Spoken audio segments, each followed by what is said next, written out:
कार्यक्रम के पुण्यार्चक हैं आचार्य श्री वसुनंदी वर्षा योग समिति फरीदाबाद 2025। अध्यक्ष पंकज जैन, उपाध्यक्ष वीपी जैन, उपाध्यक्ष प्रदीप जैन, महामंत्री भूपेश जैन, मंत्री अंकित जैन, मंत्री पारस जैन, सह मंत्री अनुज जैन, कोषाध्यक्ष अमित जैन, सह कोषाध्यक्ष हितेश जैन। आत्म कल्याण के इच्छुक सभी पुण्यात्मा एवं महानुभाव जब कभी दिगंबर साधु के पास गृहस्थ जीवन को जीने वाले गृहस्थ उनके दर्शन करने आते हैं या उनकी वंदना करने आते हैं, तो उनकी चर्चाएं, उनकी जिज्ञासाएं, उनकी मन की इच्छाएं उनकी गृहस्थ जीवन से ही मिलती जुलती होती हैं। वो जिज्ञासा भी ऐसी होती हैं जो रोज़मर्रा की क्रियाएं हैं, उनकी दुख, तकलीफ, कष्ट, ये उन जिज्ञासाओं में, शंकाओं में या फिर उनकी चर्चाओं में रहते हैं। इतिहास साक्षी है, जब भी गृहस्थ जीवन के जीने वाले गृहस्थ लोग, चाहे वो राजा महाराजा हों, चाहे मंत्री हों, चाहे गृहस्थ जीवन में रहने वाले साधारणतः व्यक्ति ही हों, उनके जब भी संकट उनके जीवन में आए हैं, वो साधुओं के पास गए हैं अपने संकटों का निवारण करने के लिए, उपायों को पूछने के लिए। चाहे वो महाराज दशरथ हों संतान के वृद्धि के लिए, चाहे वो महारानी चेलना, चाहे मैना सुंदरी, चाहे पति से वियोग सहने वाली वो अंजना सती हो, जब भी कोई संकट आया तो महापुरुष भी क्यों ना हो और राजघराने की महिलाएं हों, राजा हों, महाराजा हों, वो भी भगवान के पास गए या मुनिराज के पास गए, अपने संकटों का निवारण करने उनके चरणों में गए हैं। और आज भी पंचम काल में भी, आज के दौर में भी जो धर्मात्मा लोग हैं वो धर्म के साधुओं के पास जाते हैं, और जो साधारण हैं वो साधारण व्यक्तियों के पास जाते हैं अपनी गृहस्थ की चर्चाएं, अपनी जिज्ञासाएं, अपनी शंकाओं को लेकर के। और मुनि महाराजों के माध्यम से उनकी जिज्ञासाओं का समाधान भी हुआ है। अभी हाल ही में सभी के पास जो सबसे बड़ा उदाहरण है वो है मैना सुंदरी का, जो सभी लोगों की ज़बान पे चर्चा का विषय बना हुआ है, जिसकी महिमा आज भक्तांबर स्तोत्र के माध्यम से गाई जा रही है। क्या आज मैना सुंदरी और भक्तांबर स्तोत्र के रचयिता आचार्य मांगतुंग स्वामी जी, मैना सुंदरी ने अपने पति का कुष्ठ रोग दूर कर दिया मुनि महाराज के आशीर्वाद से। ये इतिहास साक्षी है, जब भी कोई संकट आया तो गृहस्थ मुनियों के चरणों में गए हैं। और आज के दौर में कई लोग जिज्ञासाएं लेकर के आते हैं कि महाराज श्री, हम अपने घर में जो साज सज्जा करते हैं, साज सजावट करते हैं और साफ सफाई करने के बाद भी घर के अंदर ऊर्जा नहीं बढ़ पा रही है, घर के अंदर मन नहीं लगता है, लोग परेशान हैं, इस मकान में मन नहीं लगा, दूसरा मकान खरीद लिया। कई पत्नियां इसलिए परेशान रहती हैं कि पति बार बार फ्लैट लेता है और बदल देते। क्या करें, इससे दोनों चीज़ों का नुकसान है, समय भी बर्बाद होता है और सामान भी खराब हो जाता है। कई लोग परेशान रहते हैं कि घर बढ़िया से बढ़िया ले रहे हैं फिर भी घरों में मन नहीं लगता, करें क्या। वो धूप बत्ती करते हैं जिससे घर के अंदर थोड़ी ऊर्जा बढ़े, घर के अंदर भजन गाने चलाते हैं, डीजे लगा रखे हैं, बटन दबाओ, अलग अलग कमरे के अंदर अलग अलग गाने चल सकते हैं। घरों के अंदर कोशिश कर रहे हैं जैसे भी नई नई टेक्नोलॉजी की नई नई सुविधाओं उपलब्ध करने वाली ऐसी ऐसी चीज़ें लगा रखी हैं घर में, महंगी से महंगी शोपीस लगा करके रख रखे हैं उन्होंने ड्रॉर में, अलमारियों में, जिससे कि घर के अंदर ऊर्जा बने। कुछ लोग भभूत या फिर झाड़ा लगाने वाले बाबाओं के पास जाते हैं, कुछ लोग ज्योतिष की विषयों को देखते हैं, कहीं हमारा ज्योतिष खराब तो नहीं है, हमारी कुंडली खराब तो नहीं है, हमारे ग्रह खराब तो नहीं है। तुम्हारे ग्रह खराब नहीं, तुम्हारा दिमाग खराब है। क्योंकि ज्योतिष मात्र एक तुम्हें सावधान करने की विद्या है।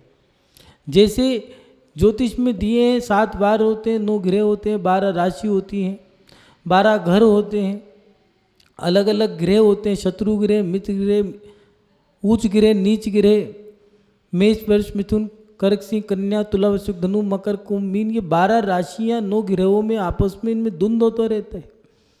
राशियां बदलती रहती हैं, ग्रहों की भी जो दशाएं हैं उन दशाओं के भी फल दिए हैं। महादशा दी है, अंतरदशा दी है, सूक्ष्म दशा दी है, अति सूक्ष्म दशा दी है। ये दशाएं हैं, ये बता रहे हैं कि आने वाले समय में तुम जिस मार्ग पर चल रहे हो थोड़ी दूर जाकर के गड्ढा आएगा। बस ज्योतिष बताते हैं कि सामने गड्ढा है, अब तुम्हें जो करना है तुम कर लो। वो गड्ढा आपकी स्पीड देख करके वो बता सकता है कि इतनी दूरी पे इतनी देर बाद आपके पास वो गड्ढा आपको मिल जाएगा। ज्योतिष पर इतना है। कुछ लोग सोचते हैं कि आर्किटेक्ट के पास जाते हैं, वास्तु की कमी है।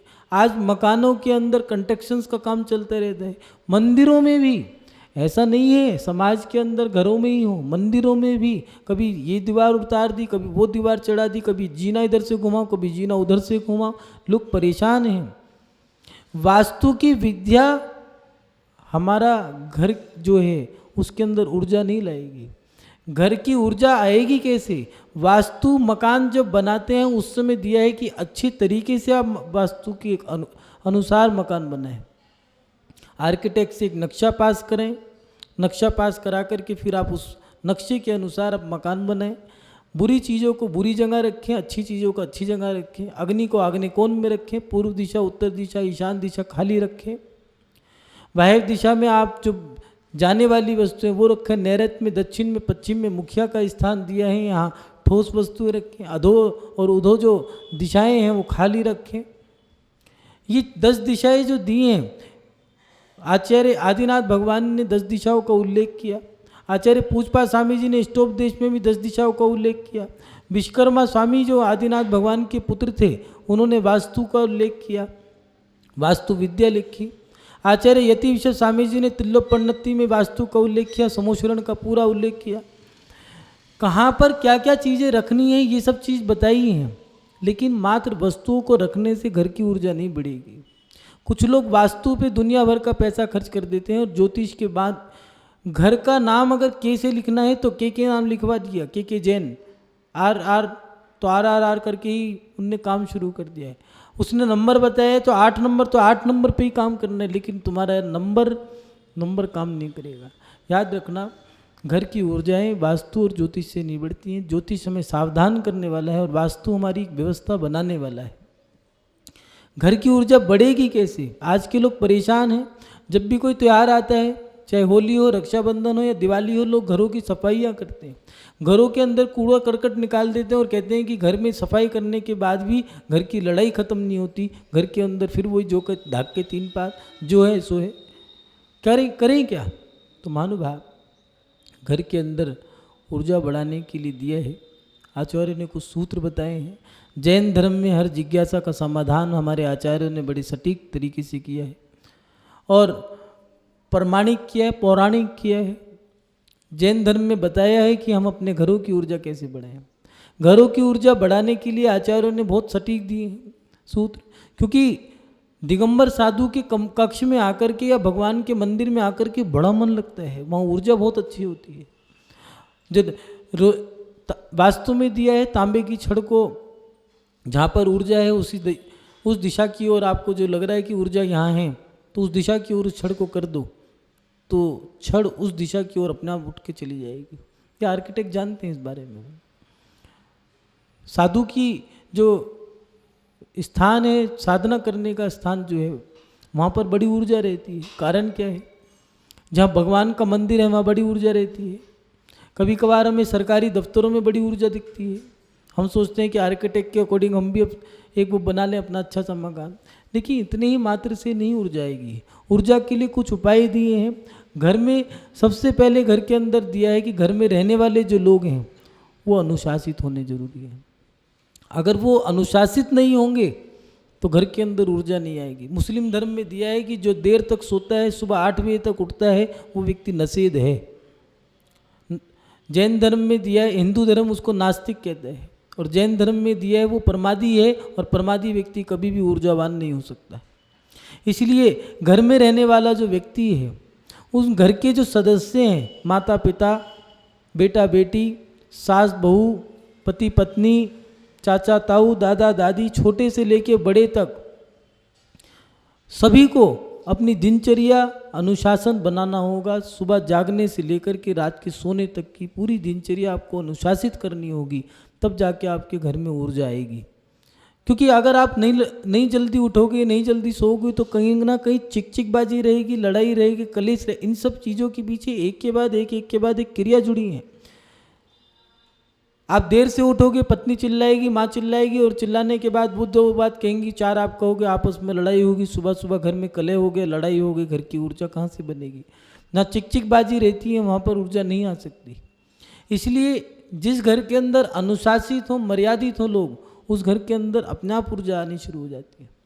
घर के अंदर दिनचर्या, क्रियाएं, सोने से लेकर के जागने तक की सारी चीज़ें आपकी व्यवस्थित हों।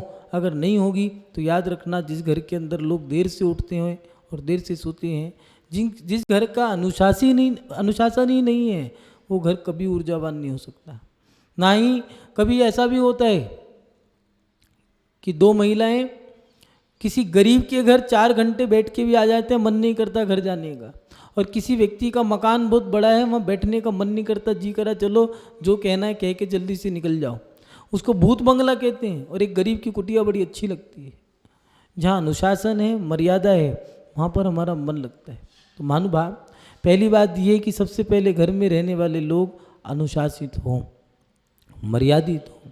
दूसरी बात, घर में किसी भी प्रकार की मांसाहारी सामग्री जो है ये नहीं आनी चाहिए।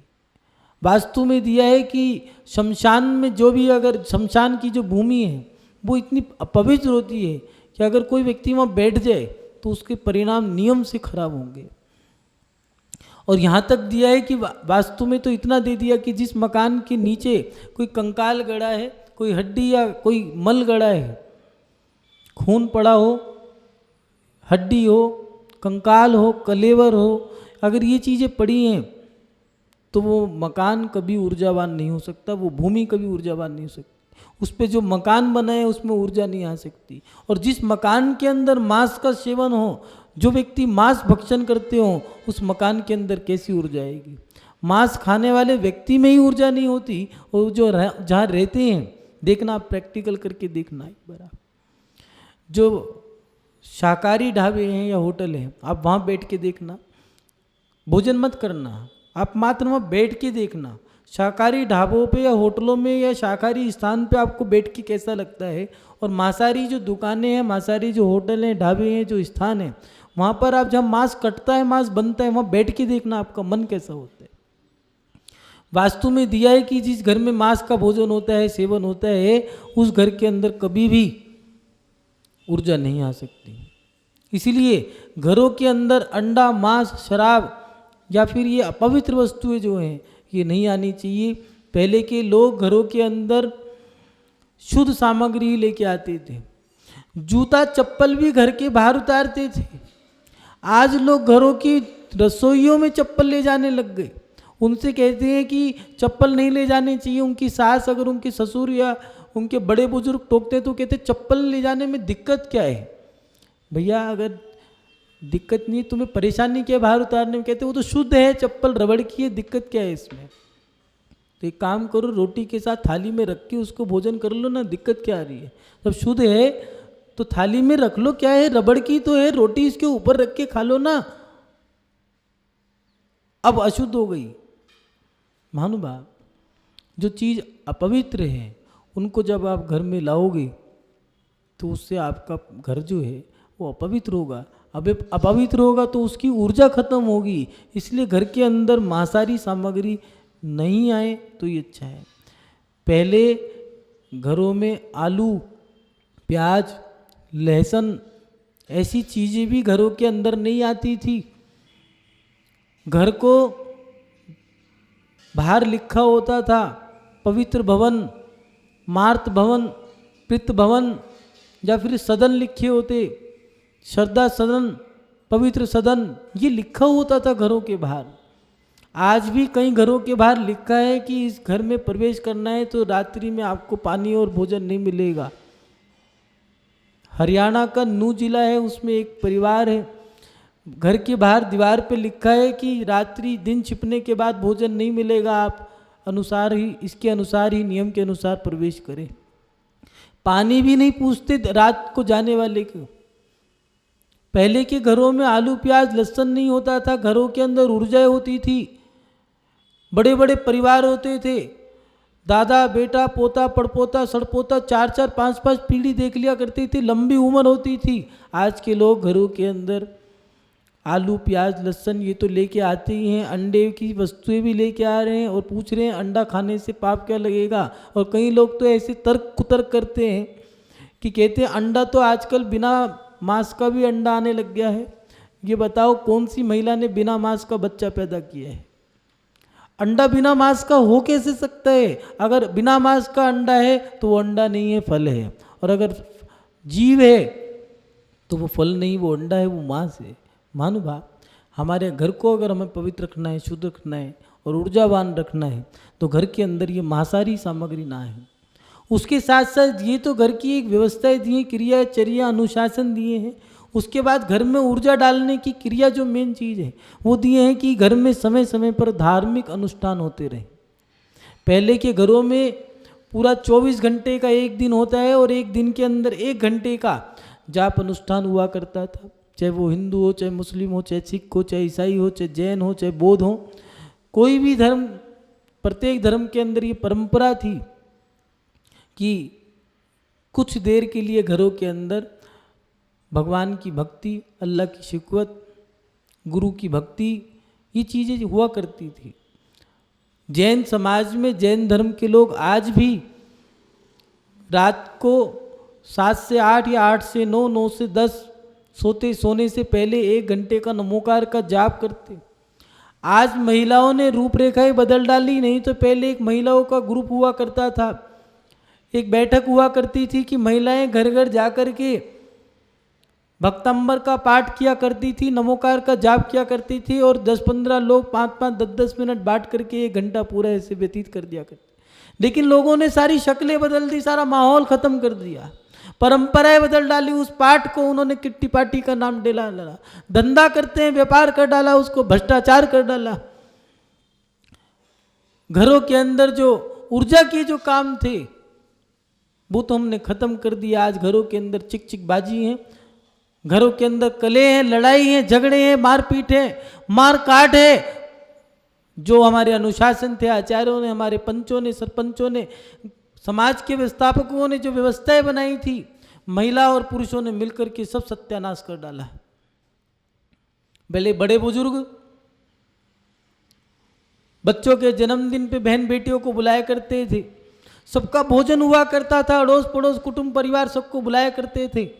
और बुलाने के बाद उसमें एक व्यवस्था ऐसी होती थी, सबका भोजन है और 1 घंटे का नमोकार का जाप है, जिससे कि आओ खाओ और जाप करो। लेकिन आज लोग आते हैं, खाते हैं और गुर्राते हैं, लड़ते हैं, लड़ाते हैं, भिड़ते हैं, भिड़ाते हैं। कारण हमने वो ऊर्जाएं खत्म कर दी, हमने वो परंपराएं खत्म कर दी। घरों के अंदर जो परंपराएं थीं, घर में समय समय पर धर्म के अनुष्ठान हुआ करते थे, जाप होते थे, पाठ होते थे, विनाद होते थे, अनुष्ठान होते थे। लेकिन कुछ कुतर्कवादियों ने, कुछ कमभक्तों ने, कुछ मिथ्या दृष्टियों ने ये परंपराएं बंद करने के लिए भगवान घर नहीं जाते। लोगों ने कहा कोई बात नहीं, यंत्र ले जाओ, यंत्र घर जाएगा, अशुद्धि हो जाएगी। अरे भैया, घर को शुद्ध करो, यंत्र को शुद्ध करने वाले रास्ते मत बंद करो। जिससे यंत्र अशुद्ध हो या भगवान की क्रिया में अंतर है, वो क्रियाएं समाप्त करो। ऐसा मत करो कि भगवान की क्रियाओं को रोक दो।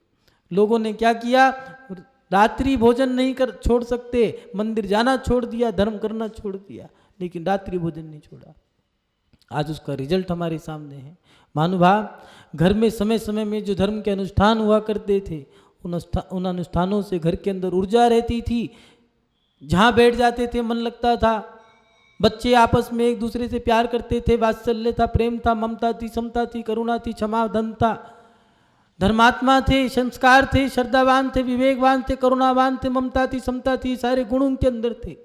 आज घरों की ऊर्जाएं खत्म हो गई, धर्म के अनुष्ठान खत्म हो गए, घरों के अंदर लड़ाई है, झगड़े हैं, चिक चिक हैं, और यहाँ तक कि घरों के अंदर मन नहीं लगता, बस काम समेटते के साथ ही जी करते कैसे भी करके भागो, कि मॉल में चलो, सिनेमा हॉल में चलो, 6 बजते के साथ ही चलो, एक काम करो गोलगप्पे की दुकान पे ही चलो, वहाँ जा कर के थोड़ा बतिया तो लेंगे।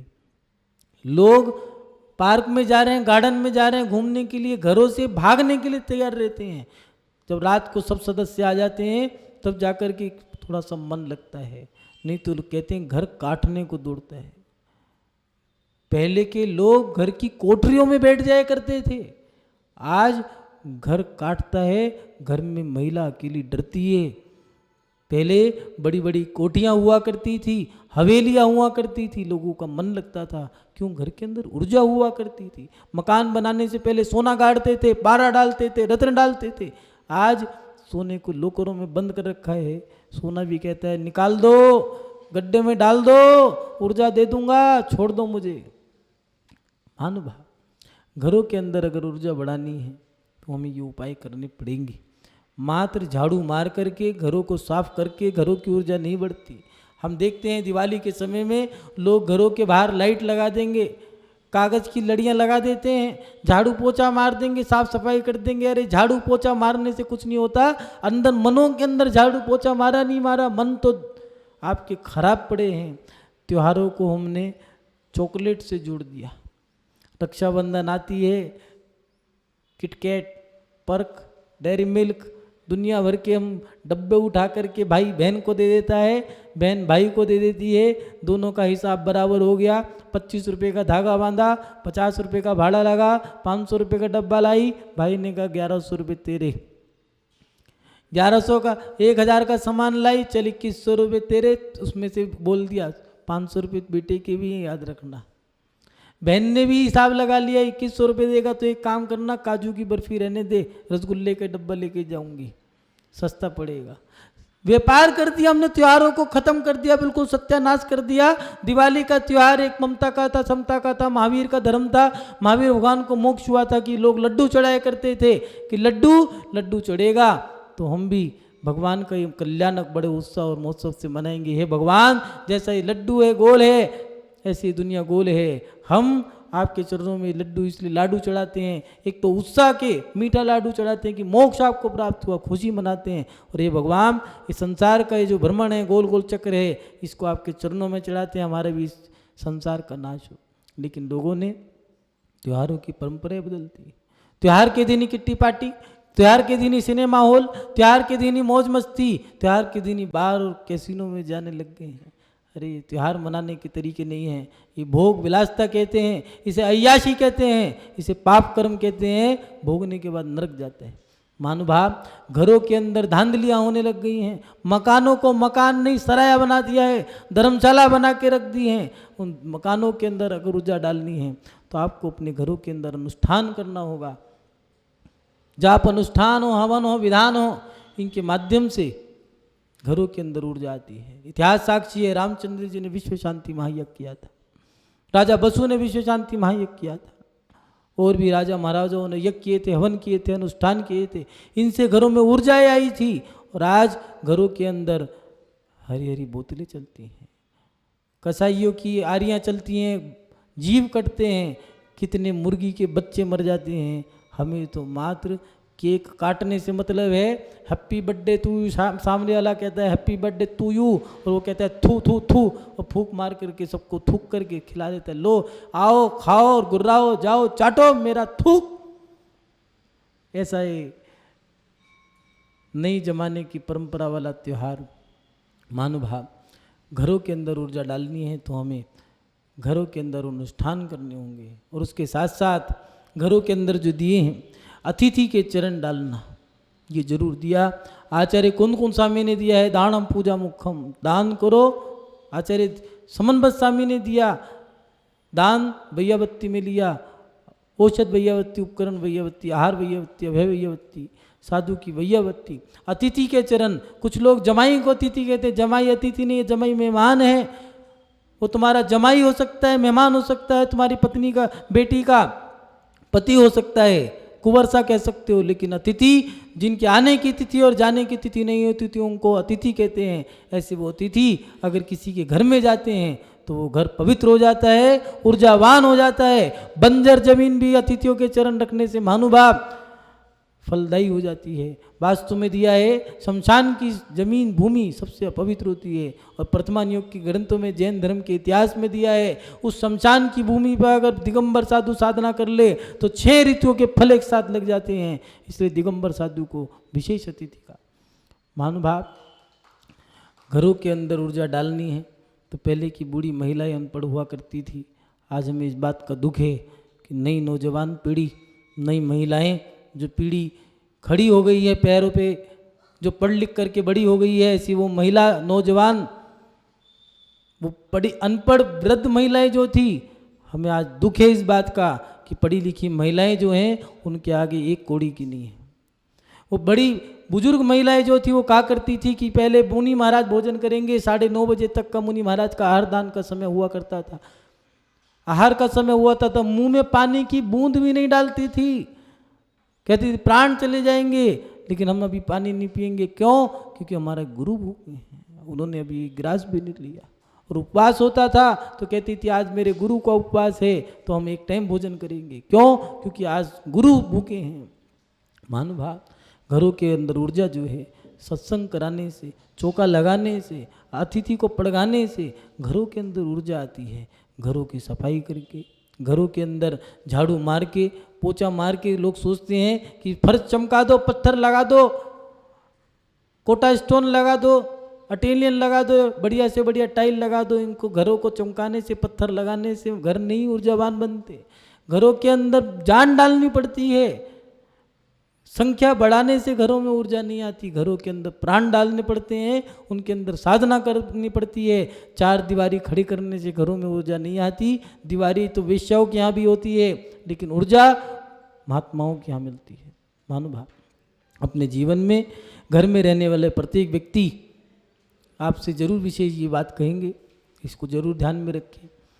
हर बात की इस बार भी कुछ विशेष है। विशेष यही है कि घर में अगर ऊर्जा रखनी है तो घर के अंदर रहने वाले जितने लोग हैं उन सभी का सम्मान होना यथोचित सम्मान जरूरी। माने बुजुर्गों का सम्मान भी होना चाहिए। घर में माँ रोती रहे और बाजार में जाकर के तुम भंडारे करो या घर में बाजार होटलों में जाकर के तुम त्यौहार मनाओ, ये रीत नहीं है। माँ उम्मीद लेके बैठी थी कि साल में एक जन्मदिन आएगा तो मैं भी पोते का जन्मदिन बड़े ठाट से मनाऊंगी। इस कार्यक्रम के पुण्यार्चक थे आचार्य श्री वसुनंदी वर्षा योग समिति फरीदाबाद 2025। अध्यक्ष पंकज जैन, उपाध्यक्ष वीपी जैन, उपाध्यक्ष प्रदीप जैन, महामंत्री भूपेश जैन, मंत्री अंकित जैन, मंत्री पारस जैन, सह मंत्री अनुज जैन, कोषाध्यक्ष अमित जैन, सह कोषाध्यक्ष हितेश जैन।